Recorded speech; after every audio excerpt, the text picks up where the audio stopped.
two different countries impose a harsh blockade in response to rockets against Israel. And one of those two countries gets October 7th and not the other. So one question I have for you is like, why doesn't Hamas attack Egypt? Why can't they spare a single rocket for Egypt if it's all about the blockade and occupation? No, I mean, obviously, because their hatred of Israel is on a whole different level. And also, like, yeah, I don't know, like, there's So then it's not all about the blockade and the...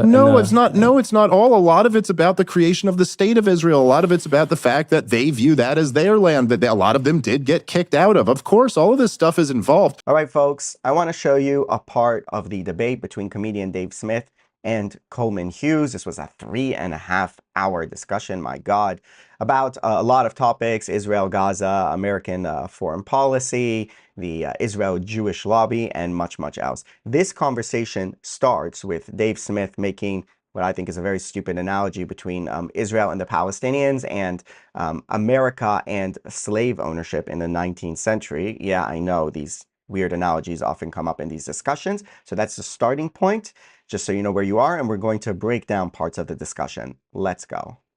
And there's no other country that we would call a democracy who behaves this way. It's like, this is, I don't know, I just find this whole thing to be so goofy. Like, either this is Israel, either you're saying Israel has a legitimate claim to Gaza and the West Bank, or you're saying they do not. And if they do not, then they have to stop occupying them. And if they do, then they have to give citizenship to the people that they control.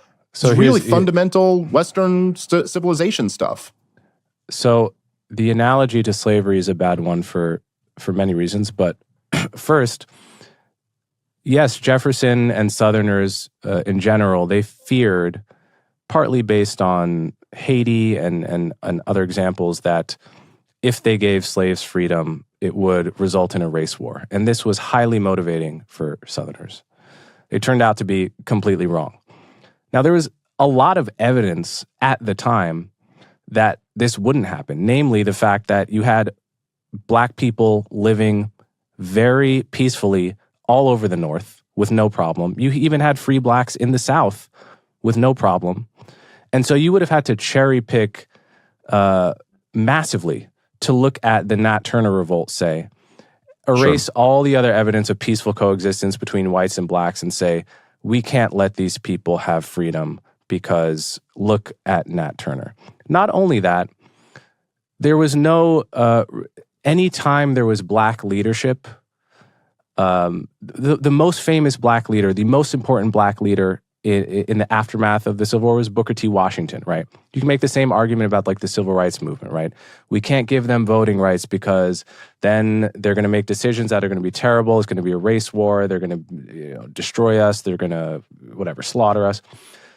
Every single popular Black leader, Booker T. Washington, utterly peaceful, had the total faith and devotion of the Black community. He was the most beloved figure, and he was fundamentally nonviolent. Martin Luther King, absolutely the most beloved figure within the Black community, much more so than Malcolm X at the time. And even Malcolm X in his most radical mood, never... He wasn't a terrorist, yeah. He wasn't a terrorist. So there was an enormous amount of evidence in the case of African Americans in the United States that the likely result of loosening the chains was not going to be a race war. It's just that people ignored that evidence. When you translate that to the Israeli-Palestinian conflict, they leave Gaza. Two different countries impose a harsh blockade in response to rockets against Israel. And one of those two countries gets October 7th and not the other. So one question I have for you is like, why doesn't Hamas attack Egypt? Why can't they spare a single rocket for Egypt if it's all about the blockade and occupation? No, I mean, obviously, because their hatred of Israel is on a whole different level. And also, like, yeah, I don't know, like, there's... So then it's not all about the blockade and the... It's not. No, it's not all. A lot of it's about the creation of the state of Israel. A lot of it's about the fact that they view that as their land, that a lot of them did get kicked out of. Of course, all of this stuff is involved, but... Not involved. That is the main issue. The main issue, that they view Israel as illegitimate. And you kind of admitted it there. All those conditions of the blockade is just an excuse. Anyway, back to your point, though. But, like, so say there was a higher risk. And again, I wasn't saying, I wasn't saying, a lot of times when people make logical analogies, people say, well, that's a bad analogy because the situations aren't the same. But there's a difference between equating two different things and making a logical analogy. The claim isn't that they're the same. But let's say there was going to be a real increase in crime, or let's say there was that some of the black leaders were more radical and were, hold on, let me just finish, and were advocating violence. Is the answer then continue the institution of slavery? I mean, the thing is no, right? It's obviously, and look, the thing about this is with all of this stuff, with all of this, I just feel like to be a defender of Israel requires you to not be like fair-minded to both groups here. It requires you to think of like, oh, but think about the danger that the Israelis might have to deal with if they were to give these people a state. It's like, yeah, think about the danger that the Palestinians are in being militarily occupied. Like, how are you going to sit here and tell these people that you guys have to embrace nonviolence, your leaders all have to be nonviolent leaders, while the Israeli leaders can be as horrifically violent as they want to? You know, you call Hezbollah a terrorist organization, you call Hamas a terrorist organization. I'm like, fair enough. I don't really object to that categorization. I don't exactly see why the IDF wouldn't also be categorized as a terrorist organization. It's the military of a sovereign country. It gets orders from a democratically elected government, which is the Defense and Security Cabinet. And the IDF doesn't have an ideology attached to it. Its only ideology, at least on an official level, is to be the military of Israel and defend Israel. A terrorist group is the militia of a specific political movement that has the same ideology as that political movement, and of course goes and murders random people in order to promote that ideology. That's the difference between a terrorist group and the army of a country, democratic or not. The Russian military is also not a terrorist organization, although they are the military of a non-democratic country. Okay, Dave? So, it's like, but here's the crucial difference. The crucial difference is that Israeli society, as we've discussed in this conversation, if they feel they have a partner for peace, are capable of offering, of negotiating in good faith and making an offer because they don't want to serve in the army for the rest of time. They don't want to send their boys to fight these wars. Hamas rejects the two-state solution, period. So, but we just talked about so does Benjamin Netanyahu. Without, yeah, okay, but no, but Israel is a democracy and they will vote Netanyahu out of power if they feel that the other side is capable and interested. But they've made him their longest-serving prime minister in their country's history, so like they're not voting him out of power that much. Okay, hold on. This happened, as you yourself admitted, not even reluctantly. I don't mean to phrase it that way. The Second Intifada. Israel offered a two-state end of conflict, period. It was rejected by the Palestinians, and then the Second Intifada was launched. This was, mothers sending their kids on two different buses to schools because a bus was getting blown up every 3 days, right? My mom sent me in taxis, by the way, because of the exploding buses. She wouldn't let me go on buses. Which was traumatizing for a country the size of New Jersey. I can't imagine how I would react having grown up in New Jersey if there was 2 bombs going off a week just in my state alone. Yeah, absolutely. I would demand of my government to absolutely do what it had to do to make us safe. Not only that, the fact that this came right after an offer of peace and what Shlomo Ben-Ami called the biggest effort ever to pressure an international leader on any issue to end this conflict, because the world, my God, we have to see this conflict end at some point. It's so heartbreaking. The problem with this is that Israeli society can move because it's a democracy. Hamas can't move. Hamas is absolutely committed to rejecting the only solution that could bring an end to this conflict. And so Hamas is like a rock, whereas Israel, object as much as you want to Netanyahu. I'm not going to defend him. I'm not going to defend Smotrich. I'm not going to defend Ben-Gvir. Israel is a democracy that can move to the left if the opportunity came, sign a peace treaty that will be inked for all time. How the hell do we get that with Hamas running the Gaza Strip when every single time they are asked, they say, we reject any alternative for all time, except between the river and the sea? Yeah, there actually have been different periods of time where Hamas leaders have said they would accept 67 borders, but they have also a lot of times said they wouldn't, and so including over and over and over again recently, and in their charter. Yeah, I'm not even like arguing with you on that that detail, but it's always like when you say like Hamas. First of all, I actually disagree with fundamentally with your premise that democracies like have this ability to move.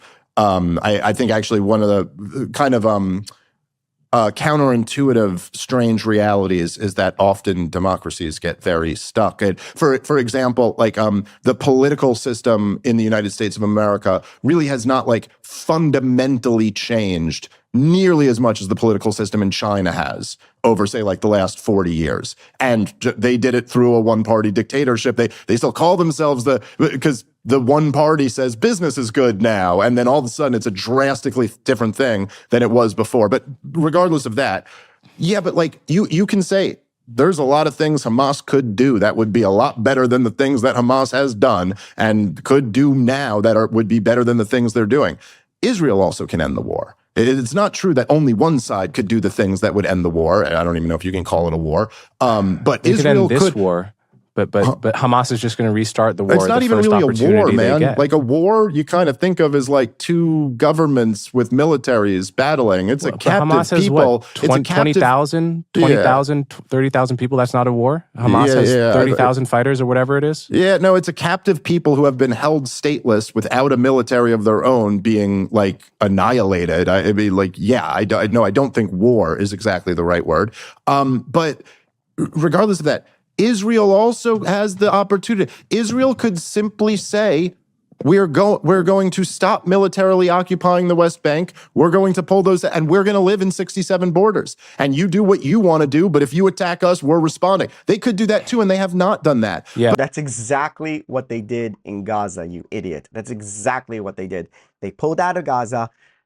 Israel was attacked relentlessly from Gaza, including on October 7th. And when Israel responds, no, they don't get the support of the international community. So that entire argument is just completely false. Like, dude, hold on. Hold on. Let me just get a points out here because I'm listening to what you have to say. Again, I find this to be like kind of fascinating. Like every time I debate or have a discussion like this about the topic, I'm just always struck by the fact that you have like, we're halfway around the world. There is a long-standing conflict that's going on between the Israelis and the Palestinians. But yet, when you talk about this again, which, by the way, I'm with you on, I think we should think about, like, what would it be like to live in a state the size of New Jersey where there's school buses being blown up every day? Listen, I live in the state of New Jersey and I have little kids. Like, when you say that, I'm listening and I'm like genuinely trying to put myself in that position. And by the way, I am not saying I'm like a very good person. I think I would go to a pretty bad place pretty quickly if I thought one of my kids were threatened. However, in this conflict, Gaza is a substantially smaller place than Israel and has way more bombings going off, way more innocent people being killed. And so I just always find it interesting that, like, okay, we're going to put ourselves in the Israeli shoes. Like, okay, I'm fine to do that. Let's do that. Could we also attempt to do that to the other side here? Like, easily. I'll do it right now. I'll do it right now. Hold on. I'll do it right now. Thousandfold worse. I'll do it right now, Dave. This is the point I tried to make before, but I don't think I made it precisely enough. Let's put ourselves in the shoes of Palestinians for a moment. Now, we know from the history of the 20th century, whether it is the partition of India and Pakistan or the partition of Sudan and South Sudan more recently, that when you have a situation like this, a gruesome situation where two peoples can't get along and there's slaughtering on both sides, it seems like pretty much the best formula we have is something like a partition along roughly ethnic lines. It's not a perfect solution by any means, but Sudan and South Sudan are fighting with each other as states a lot less than they did when it was one state for 50 years of brutal civil war. So, if I'm a Palestinian in Gaza right now, purely looking from my own perspective, sure, I would absolutely want Israel to end the war, to alleviate my immediate suffering. But I would also like to think that I would understand the regime that rules Gaza right now is committed to a forever war against Israel, which means if Israel withdraws, ends the war right now, leaves Hamas in power, Gaza is again on borrowed time until the next time that Hamas is able to find a crack in the armor, which always happens. And so, in addition to wanting Israel to end the war, I would really want to see some massive international effort to get rid of Hamas. And I don't know how you do that because Hamas embeds itself in the civilian population and uses them as a shield. But I would understand, just purely from the point of view of me wanting, I'd love to live in a situation like South Sudan and Sudan. We don't have to love each other, but we're not at each other's throats. We could be a frozen conflict like North and South Korea. We can hate each other. The only way you get to a frozen conflict is with a ruling entity in Gaza that could actually agree to a frozen conflict because it's what they want. So how do you get that without getting rid of Hamas? And this is from the Palestinian perspective. Yeah, I guess it kind of is. I don't really think it's a very reasonable way to look at it from the Palestinian perspective. Why am I looking at videos of Palestinians protesting Hamas? Okay, what's their point of view? Their point of view is exactly what I just said.